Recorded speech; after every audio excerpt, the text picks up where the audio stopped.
Kita sering banget kan mikir kalau perubahan besar itu butuh waktu bertahun-tahun.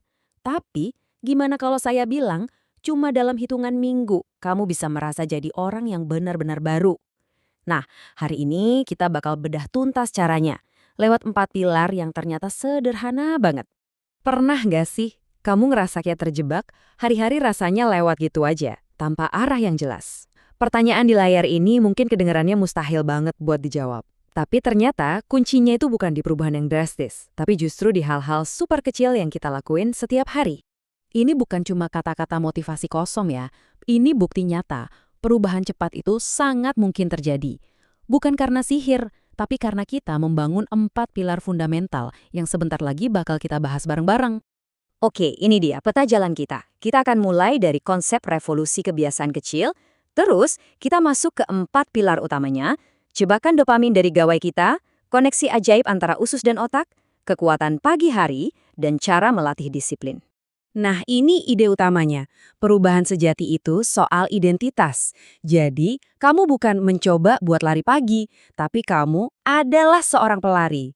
Tindakan-tindakan kecil yang konsisten itu nggak cuma mengubah apa yang kamu lakukan, tapi pada akhirnya mengubah siapa diri kamu. Pilar pertama, ini soal merebut kembali fokus kita dari jebakan dopamin digital. Kita semua pasti pernah ngalamin kan? Rasanya seharian itu habis cuma buat scrolling tanpa henti, nggak ada tujuan, atau udah malam aja. Dopamin itu sebenarnya alami kok, ini sistem penghargaan di otak kita. Masalahnya, gawai yang kita pegang setiap hari itu udah berhasil membajak sistem ini. Setiap notifikasi, setiap like, setiap video yang muter otomatis, itu semua dirancang sengaja cuma buat satu hal, bikin kita nempel terus sama layar.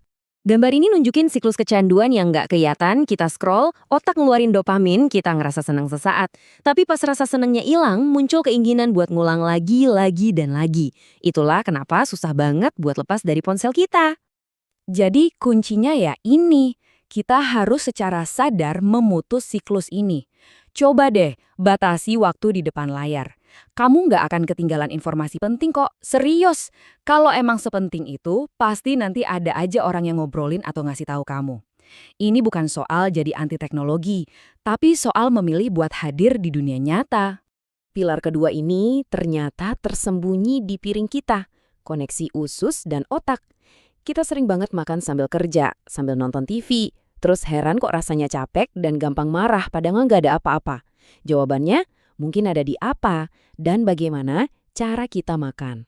Angka ini kemungkinan besar bakal mengubah cara kamu melihat makanan selamanya. 90%. Itulah jumlah serotonin alias hormon bahagia yang diproduksi di usus kita, bukan di otak. Jadi, kesehatan mental kamu itu benar-benar dimulai dari perut. Luar biasa ya? Coba lihat perbedaannya. Di satu sisi, ada makan sambil lalu yang malah bikin kita stres dan lemes.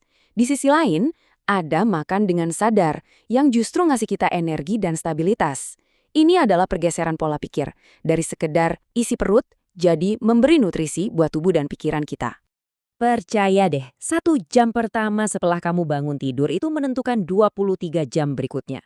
Coba bayangin bedanya. Pagi yang kacau balau karena langsung ngecek email dan notifikasi, dibandingin sama pagi yang tenang dan terarah karena kamu memprioritaskan diri kamu sendiri dulu.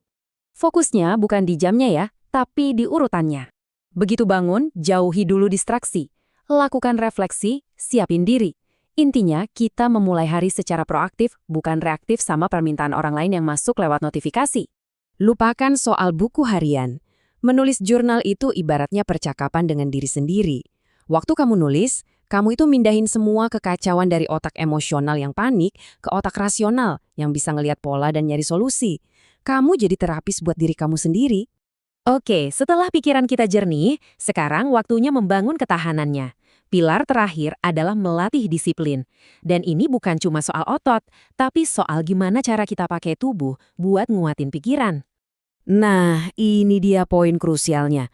Disiplin yang kamu bangun di gym atau pas lagi lari, di momen saat badan kamu udah teriak berhenti tapi kamu terus maju, itu bisa ditransfer langsung ke semua area lain di hidup kamu. Itu adalah latihan untuk melewati rasa nggak nyaman. Waktu kita gerak, ada perubahan kimiawi langsung di otak. Grafik ini nunjukin gimana olahraga itu secara harfiah menurunkan hormon stres, yaitu kortisol, dan di saat yang sama naikin hormon bahagia, endorfin, plus ningkatin fokus. Ini terapi paling alami yang bisa kita dapetin. Sekarang, ayo kita satukan semuanya. Perubahan yang awet itu bukan soal motivasi yang naik turun. Ini soal membangun sebuah sistem dan identitas baru. Kamu bukan lagi mencoba jadi bugar. Kamu adalah tipe orang yang gak pernah melewatkan olahraga. Filosofi stoik inilah yang jadi fondasi dari semua pilar tadi. Kita nggak bisa ngontrol rasa malas, iya kan? Tapi kita bisa 100% mengontrol tindakan kita. Teruslah bergerak, karena pada akhirnya tindakan kitalah yang membentuk siapa kita, bukan perasaan kita. Saya akan tutup dengan pertanyaan ini. Hidup kamu hari ini adalah hasil dari kebiasaan-kebiasaan kamu di masa lalu. Jadi pertanyaannya, pribadi seperti apa yang akan kamu ciptakan dengan kebiasaan yang kamu mulai besok? Pilihannya ada di tangan kamu.